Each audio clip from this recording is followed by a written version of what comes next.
Mereka kadang-kadang sering nolong, misalnya aku ada kerjaan sendiri atau apa, mereka dengan senang hati, ayo aku anterin. Itu perhatian-perhatian menurut mereka kecil tapi sangat berarti. Terus kayak misalnya kita lagi sakit, itu sangat banget, itu rasa saudara tuh keluar di situ gitu. Pas aku lagi sakit, kita jauh dari orang tua ya, jauh dari di Bandung gitu, mereka yang nganterin terus nungguin kita sakit, itu yang ikut merawat gitu ya. Kalau ikut merawat.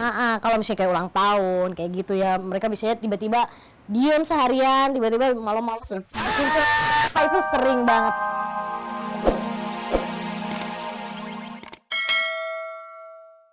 Iya. Gimana kira-kira itu? Oh gitu. Bapak mengaku luka lama maksudnya. Terima kasih banyak ya Tania. Silakan dijawab dengan penuh kejujuran.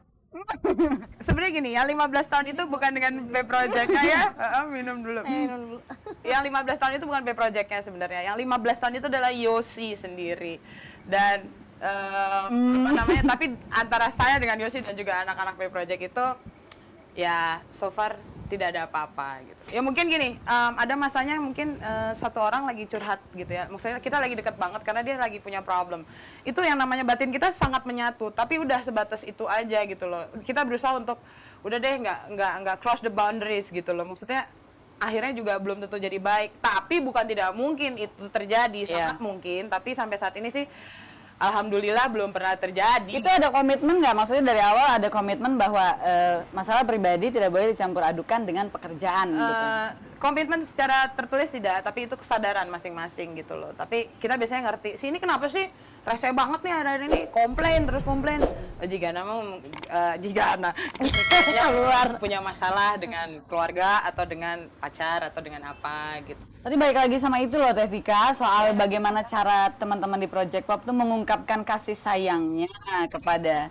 Ini The Group dulu dong. Kan siapa tahu bisa masuk ke The Group. Ayo, mungkin gantian tuh ketukeran. Gimana tuh? Gimana? Rik, kalau Rika gimana? Juga tanya nih. Kayaknya mereka sering aku kebetulan orang yang paling penakut ya, kayak misalnya jalan di Jakarta nggak semua jalan hafal. Mereka kadang-kadang sering nolong, misalnya aku ada kerjaan sendiri atau apa, mereka dengan senang hati, ayo aku anterin. Itu perhatian-perhatian menurut mereka kecil tapi sangat berarti. Terus kayak misalnya kita lagi sakit, itu sangat banget, itu rasa saudara tuh keluar di situ gitu. Pas aku lagi sakit, kita jauh dari orang tua ya, jauh dari di Bandung gitu, mereka yang nganterin terus nungguin kita sakit, itu yang ikut merawat gitu ya. Kalau ikut merawat. Kalau misalnya kayak ulang tahun kayak gitu ya, mereka biasanya tiba-tiba diem seharian, tiba-tiba malam-malam bikin itu sering banget. Tapi yang terasa banget pas kita sakit. Kalau Teh Tika gimana? Ya kurang lebih sih sama, tapi kalau gue tuh lebih banyak yang mereka sangat suportif terhadap langkah yang aku ambil selalu. Salah satu bentuk kasih sayang mereka gitu loh. Dan mereka juga adalah orang-orang yang menunjukkan kasih sayangnya dengan mengkritik aku gitu loh. Jadi lu tuh sebenarnya nggak pantas begini, Tik, nggak pantas begitu. Itu salah satu, aku merasakan itu sebagai satu bentuk kasih sayang mereka gitu loh. Dan sikap suportif yang kritik itu ya. Jadi kalau misalnya sayangnya, gue mau begini nih, gue mau begitu, oh ya boleh, itu bagus, lucu tuh, Tik. Tapi kalau mendingan jangan begini, lu tuh bagusnya begini. Sama, aku juga berusaha seperti itu ke mereka gitu loh. Jadi after all nih, setelah sekian lama bekerja bersama-sama, nggak mungkin dong kalau nggak pernah ada konflik gitu. Konflik yang terjadi kalau dalam The Groove atau dalam Project Pop karena kaitannya Teh Tika atau Teh Rika ini adalah perempuan di tengah komunitas laki-laki, itu kira-kira seperti konflik apa sih yang paling sering terjadi? Konflik apa ya? Kalau aku mungkin komunikasi aja ya. Kadang-kadang kita kaget aja. Laki-laki mungkin lebih, kalau bicara lebih to the point gitu. Kita perempuan pakai muter dulu gitu. Jadi kadang-kadang tujuannya sama tapi cara bicaranya yang beda. Nah, itu butuh waktu yang lama sekali untuk bisa mengerti kemana arah ngomongnya. Tapi setelah lama-lama jalan, ternyata lebih enak kalau kita bicara to the point gitu. Lagi-lagi pola komunikasi ya? Komunikasi tetap gitu. Kalau dari aku sih sebenarnya sama gitu ya, komunikasi. Dan kalau kita biasanya lebih pada perbedaan pendapat tentang satu hal atau tentang satu ide, itu konflik paling sering itu. Jadi semuanya tuh keras kepala. Betul. Kadang-kadang benar. Kita ambil cara jalan tengah seperti ya udah kita cobain semuanya, nanti kita lihat sendiri mana yang paling benar. Karena kalau kita kerja di musik kan, di seni dua-duanya, Nggak ada yang salah. Nggak ada yang salah. Dan Hanya masalah perbedaan pendapat yang harus disatukan dengan pola komunikasi yang benar gitu. iya tadi seperti Rika bilang gitu. Jadi Oke. kadang-kadang gue suka ngerasa bahwa lu nggak pernah ngerti gue, itu salah satunya. Tapi komunikasi. Iya, makasih banyak. Pengen ngobrol panjang lebar lagi tapi keterbatasan waktu nih bikin kita harus udah dulu nih ngobrol. Tambahin lagi bro. Udahlah sampai jam 3 ke sekarang. Saya tiap malam minggu loh nih. Gila, hantunya datang. Pemirsa, ternyata kerja bareng dengan komunitas laki-laki bisa jadi satu tantangan yang sangat mengasyikkan, apalagi kalau kita jadi satu-satunya perempuan di dalam komunitas itu. Dari pengalaman kedua orang tamu saya, paling tidak kesempatan itu bisa digunakan oleh si perempuan untuk membuktikan kalau perempuan tuh bisa dihargai lewat karya-karya mereka juga. Dan untuk laki-laki bisa jadi satu kesempatan untuk bagaimana sih mengerti tentang pribadi perempuan yang katanya unik. Terlepas dari berbagai macam pendapat itu, dimanapun kita berada, dengan siapapun kita bekerja, yang penting sikap profesionalisme, saling pengertian, dan juga pola komunikasi yang baik. Dengan begitu mungkin hubungan persahabatan dan hubungan pekerjaan akan jauh lebih mudah. Gitu kali ya. Bisa masalah gender gitu. Oke, dan sekarang saya punya satu orang teman, dia ini selalu dikelilingi oleh laki-laki. Siapa lagi kalau bukan Putri Malam.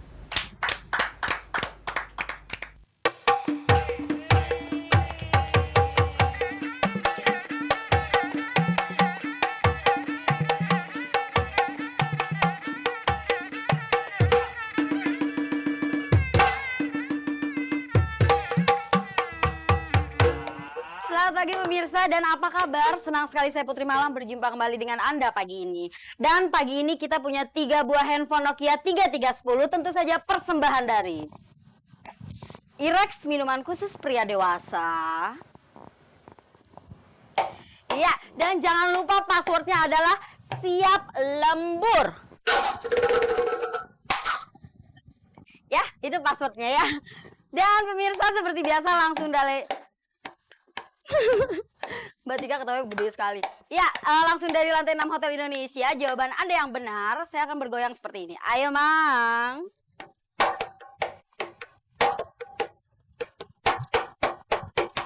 Iya, itu kalau benar ya. Kalau Anda menjawab salah, saya akan bergoyang seperti ini. Ayo, Mang.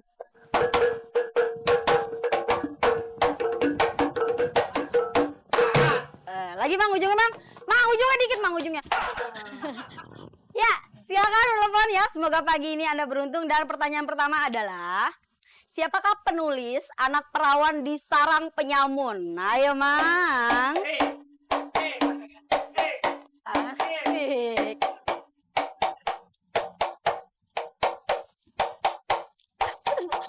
Iya. Halo. Password? Siap lembur. Lagi Mang dikit. Iya, dengan siapa, Mbak? Mbak? Neni. Halo? Mbak Santi? Iya, Neni. Mbak Neni? Ya. Mbak Neni? Ya. Ya, di mana Mbak Neni? Halo? Mbak Neni? Di mana Mbak Neni? Di Kebumen. Lebak. Kebumen. Oh, Kebumen. Kebumen. Oke, jawabannya Mbak Neni. Ayo, jawabannya apa? Pertanyaan, siapakah penulis Anak Perawan di Sarang Penyamun? Ayo. Siapa, Mbak? Mbak Neni? Mbak Neni? Ayo, Mang. Kasih goyang buat Mbak Neni. Asik. Tarik, Mang.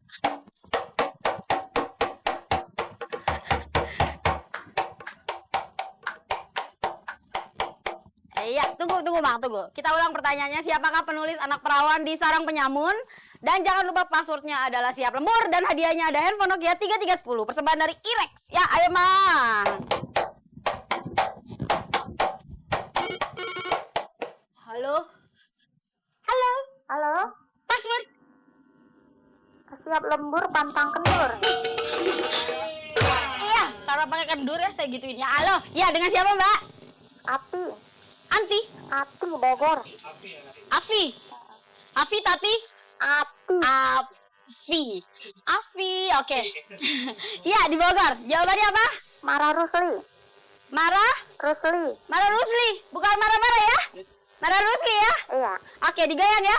Ya. Ayo Mang dulu dong, Mang. Gitu. Tunggu, Mang. Ayo Mang gitu. Ayo, Mang.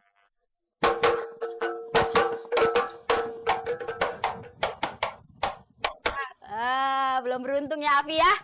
Jadi handphonenya belum bisa dikasih. Jawabannya salah. Iya, kita tunggu pertanyaan selanjutnya. Ayo, Mang.